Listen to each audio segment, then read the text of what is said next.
This is VOA Africa.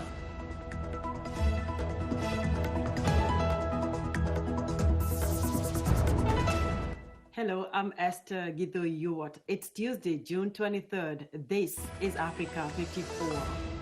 The AIDS pandemic is cutting a deadly path through South Africa, leaving the nation with the world's highest burden of the disease.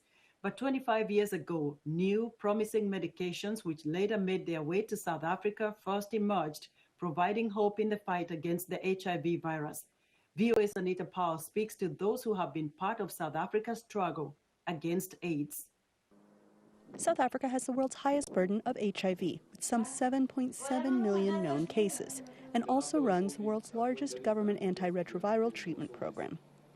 That program now finds itself in the midst of another global pandemic, marking 25 years since it became possible, through antiretrovirals, to live with HIV. HIV-positive activist Nontsikelelo Princess Mncwabe has been taking these medicines for 22 years. It has been a long, difficult journey, she told VOA from her home in the rural Eastern Cape province. Back then, it was not easy because by the time you are going to start the treatment, you are told it's for life. And then when you start taking a treatment, it reminds you that you have the virus. And you have something that other people they don't have, and you are afraid, and you have to go through some stages because you have to accept yourself. Those involved in the journey point out two banner years: 2004, when South Africa rolled out its mass antiretroviral program, and 2009, when after years of denialism under President Thabo Mbeki, his successor President Jacob Zuma announced policy changes that greatly expanded access to treatment. But those who made the most difference are people like Mncwabe, says the head of the UN AIDS program in South Africa. I think it has been a long journey, 25 years of real struggle. The response here was quite slow, largely because of a number of things, including just the lack of political will. But I mean, there has been a lot that we have learned about the power of activism, on how activists can engage governments and partners, both in terms of ensuring that people have access to treatment. And secondly, also just to ensure that, in fact, the prices of antiretroviral drugs are actually brought down. So it has been a long journey, a journey of activism to make sure that treatment can become available. And then, as officials prepared to herald the gains made over the last quarter century, another pandemic hit: coronavirus. Nxeka Nokaduka, who heads the country's National AIDS Council, says the nation's strict lockdown has presented a serious setback. We really saw as a knockdown in terms of the progress with the implementation of the program. Our clients were not able to reach the health facilities for their CD4 cell counts to be done, for their viral loads tests to be done, but also for the collection of their medication. But in these difficult times, Mncwabe, a mother of 4 and grandmother of 6, says the most important resource is right in front of you. Oh, my dear, if I can say something to people who are newly diagnosed, I can say that you can live many more years with the HIV. Because if you stick to your treatment and listen, please listen carefully. Please, your family must know about your HIV status, must know that you are taking a treatment so that you can get support, because the support of the family is the first thing in life. And that, she says, is the biggest victory of her 2-decade struggle. If we stand together, she says, even in these difficult days of viral fears and public outrage over inequality, we can get through this. Anita Powell, VOA News, Johannesburg. The World Health Organization chief says the coronavirus pandemic is being politicized, and that a lack of global leadership to fight the virus is a bigger threat than the virus itself.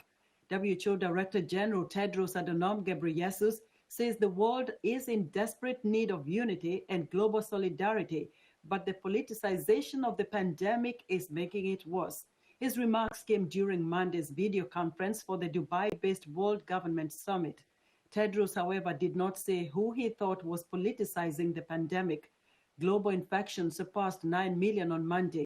Meanwhile, Namibian President Hage Geingob has announced more easing of the nation's COVID-19 lockdown to boost economic activity.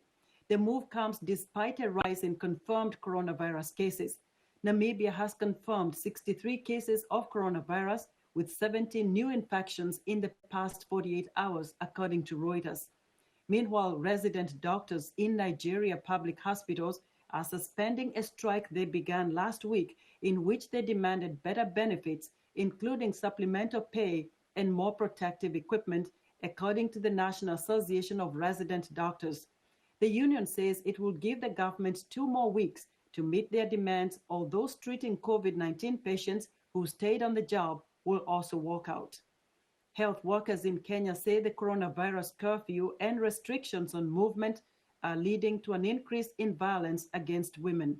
Kenya's LVCT group, which works on HIV prevention and reproductive health issues, says economic insecurity is putting stress on families that often explodes in abusive men beating their wives. Mohammed Yusuf reports from Nairobi. Lucy Award, who is 32, has come seeking help at a Kenyan government center that supports women and girls fleeing abusive men. Life has been tough for me. I don't have peace in my house. Sometimes I have no food for my children. But most of all, my husband beats me in the middle of the night. I don't sleep in peace.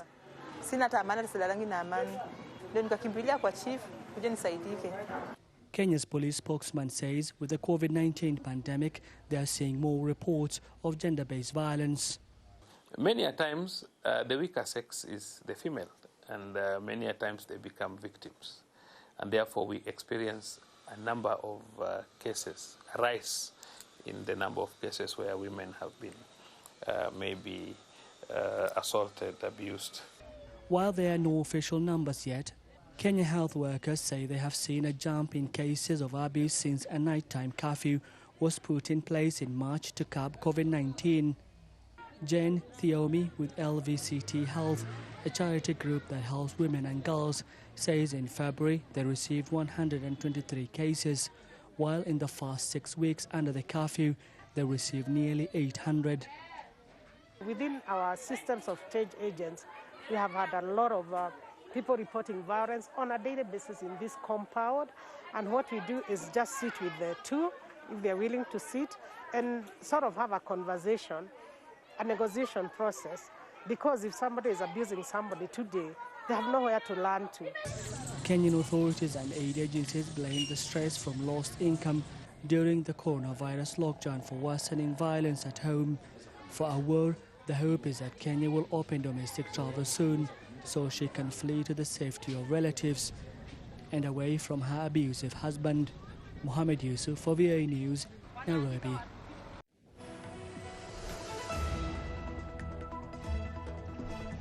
The coronavirus pandemic is seeing an increase in the reluctance of people to visit hospitals out of fear they might catch the COVID-19. In Kenya, a startup has developed a way to bring medical services to the people. Africa 54's Linomudu reports. Natalie Maikere sits at her dining table as a doctor checks her temperature, pulse, and blood pressure. Maikere is one of over 600 people in Nairobi getting medical care at home through Tibu Health, a Kenyan startup. What I really like about it is it takes 15-30 minutes. The second time it was with my kid. It took just 30 minutes. Normally I spend the whole morning in the hospital and they make many tests. And this time it was very straight. The startup was launched in March, which coincided with the coronavirus pandemic that has forced much of the world's population to stay at home. Tibu Health joins a global movement towards home-based medical care. Tibu also administers in-home COVID-19 tests. The best thing about it is that it's portable. Like, can you imagine carrying a whole lab just on your back. I find that pretty impressive. Apart from that is that it's 3D patterned, and then it has 3 different compartments. So, and it's actually easy to remove and to be able to use. You can even carry your lab coat as well as your stethoscope. The outsized backpacks contain various equipment, including blood pressure gauges, testing kits for diseases, and diabetes management tools. The process starts with customers' requests via a mobile app. They get paired with the closest medical professional, depending on their issue. After a triage call, the health provider travels to the patient. People, when they think of health, what do they think? They think clinic, hospital, I have to go there. So there's a bit of an education component whereby we're saying, actually, no, we'll bring everything to you. So we've had really good onboarding of users. We ensured that the system is very highly secure. So no information is stored on the forms physically. Every time they access the information, the application pings back to the server, and it's able to communicate that back, and in that sense, make sure that everything is secure. The founders of Tibu, which is funded by venture capital, say interest in the platform is rising rapidly, which they attribute in part to the coronavirus pandemic. Linor Moudou, VOA News. Researchers at Imperial College in Britain say vulnerable and disadvantaged populations are at significantly greater risk from the impact of COVID-19. Henry Ridgwell explains from London. The coronavirus pandemic is expanding rapidly within larger, lower income or lower middle income countries such as India and Nigeria. Imperial College researchers say a range of health inequities means some groups are at far greater risk. So from just 3 factors alone, that is the availability of hand washing facilities, an ability to work from home, and hospital access, we estimated on average a 32% increase in the probability of death from COVID-19 when comparing individuals from the poorest households to those in the wealthiest households, with the key driver really being lack of access to hospital and ICU beds. Poorer families also tend to live in larger, multi-generational households, hampering efforts to protect elderly family members through social distancing. Other indirect effects of the pandemic also have a disproportionate impact. There is an overlap in the potential timing of lockdowns in these areas with key planting and harvesting seasons for staple crops. And we also know from the data that individuals in poorer households in these areas also depend more on food grown themselves, so there are serious food security issues. Health checkups for other diseases are also being severely impacted by COVID-19. HIV, TB and malaria-related deaths over the next 5 years in high-burden settings may be increased by up to 10, 20 and 36% respectively. The report's authors say existing patterns of inequality mean the poorest are less able to protect themselves from infection. They urge governments to focus on improving access to hand washing and strengthening community health services. Henry Ridgwell for VOA News, London. We're excited to hear what you think about Africa 54 and the stories we cover. Join the discussion on Facebook. The address is Africa 54. We're also streaming our broadcast live on Facebook. Please watch and share our show with your friends. Also check out our headlines 24/7 on voaafrica.com. Coming up, weeks after the death of an African-American man in police custody, protesters have damaged or toppled several Confederate monuments in the United States. We'll be right back after this break.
you ready to ride? To be free, to hide, to be free. Are you ready to ride?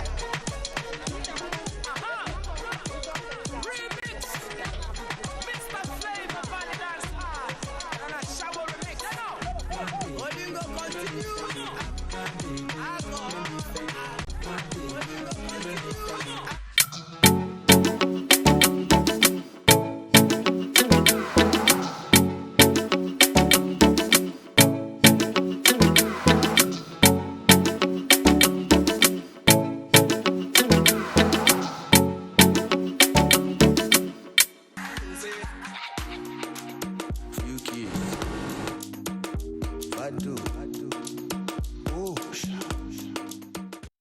Hello, I'm Linor Moudou, your VOA Health correspondent. During the COVID-19 pandemic, the World Health Organization says there are currently no drugs licensed for the treatment or prevention of COVID-19, and there is no proof that hydroxychloroquine or any other drug can cure or prevent coronavirus. The misuse of hydroxychloroquine can cause serious side effects, illness, and even lead to death. For more information on COVID-19, visit who.int or contact your local or national health authorities. Welcome back to Africa 54. The International Criminal Court Chief Prosecutor Fatou Bensouda is hoping the trial of an alleged Sudanese war criminal, Ali Kushaib, which began this month, will help break the cycle of violence in Sudan. In an interview with VOA Salam Solomon, Bensouda says his surrender is a signal to war criminals that they cannot escape justice. After more than a decade on the run, alleged Sudanese war criminal Ali Kushaib sat in a courtroom in the Netherlands accused of commanding Janjaweed fighters who raped, tortured, and killed civilians in Darfur. Fatou Bensouda, the chief prosecutor for the International Criminal Court, says Kushaib's surrender earlier this month in the Central African Republic and his transfer to face charges in The Hague is a signal to war criminals that they cannot hide forever. I believe that his transfer is a very clear and unequivocal message that no matter how long it takes, we will not stop. My office will not stop to our work until these alleged perpetrators of the Rome Statute crimes have been brought to justice. Between 2003 and 2004, Kushaib, whose given name is Ali Muhammad Ali Abdul Rahman, is accused of leading thousands of Janjaweed militia members. These fighters conducted what has been called a campaign of ethnic cleansing against the people of Darfur. Cameron Hudson, a senior fellow at the Atlantic Council's Africa Center, says they burned villages, killed thousands, and played a role in displacing more than 1 million people, often aided by aerial bombardment by Sudanese government forces. They were called the Devils on Horseback, and he led those troops into destroying villages in close coordination with military bombers. This went on for many years, and he again is just one of the most notorious, grievous representations of that very, very sad period of time. In 2007, Kushaib was indicted on 22 counts of crimes against humanity and 28 war crimes. But for years, he received protection from the former Sudanese president Omar al-Bashir. That ended when Bashir was ousted during a popular uprising. In February 2020, Sudan's transitional government announced it would cooperate with the ICC. They said no one was above the law. The news that impunity would no longer be tolerated was met, as you saw, with widespread support by the Sudanese people. And I believe that accountability for crimes committed in Darfur is now widely supported proposition in Sudan, that justice and accountability for atrocity crimes is an essential element in building lasting stability. Kushaib is the first person to see the inside of an ICC courtroom in connection to crimes committed in Darfur. It is unclear what will happen to al-Bashir, who is in custody in Khartoum and faces domestic charges relating to the killing of demonstrators. Bashir is also wanted by the ICC for war crimes. The pending arrest warrants, including for Mr. al-Bashir, they remain in effect, and they have yet to be executed. I have urged the national authorities to honor their commitments to deliver justice for the victims in Darfur and to do so, as I said earlier on, without delay. Hudson says the arrest and impending trial of Ghushayb and other war criminals mark an important milestone for the ICC and could have real impacts in Sudan. And so I think it's a really important opportunity for the ICC to demonstrate not just its efficacy in trying Ali Ghushayb, but also one of the things that it touts as a benefit of international justice, which is the healing effect and the deterrent effect of international justice. So the idea that trying Ghushayb and bringing to light his crimes and delivering justice for his crimes will both help the Darfuris heal and feel some sense of justice being served, but also act as a very powerful potential deterrent to those who hold office in Sudan now, specifically in the military and in the rapid support forces, many of whom participated in some of the crimes of Darfur and remain in power today. As Sudan prepares for elections in 2022, some have feared that the ICC proceedings can reopen old wounds and have a destabilizing effect. But Bensouda sees the benefits. But I also believe that peace and justice in Sudan are not incompatible. The victims in Darfur have waited long enough for accountability. And our objective is to play our role within our mandates and means to combat impunity in Sudan.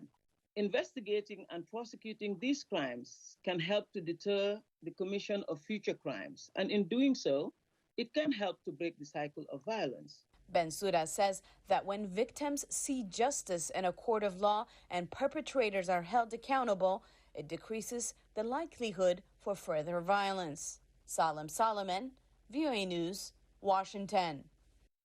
What began as a peaceful gathering at Washington, D.C.'s Lafayette Square Monday night turned tense after protesters attempted to take down a statue of Andrew Jackson, the 7th President of the United States. As VOA's Ayeng Dengbio reports, U.S. Park Police broke up the crowd in what became a tense face-off with the protesters.